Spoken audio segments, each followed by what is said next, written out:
لا يكلف الله نفسا إلا وسعها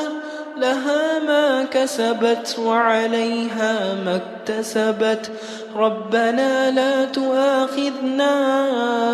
إن نسينا أو أخطأنا ربنا ولا تحمل علينا إصرا كما حملته على الذين من قبلنا ربنا ولا تحملنا ما لا طاقة لنا به واعف عنا واغفر لنا وارحمنا أنت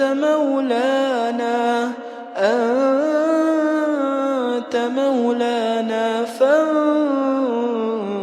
فانصرنا على القوم الكافرين.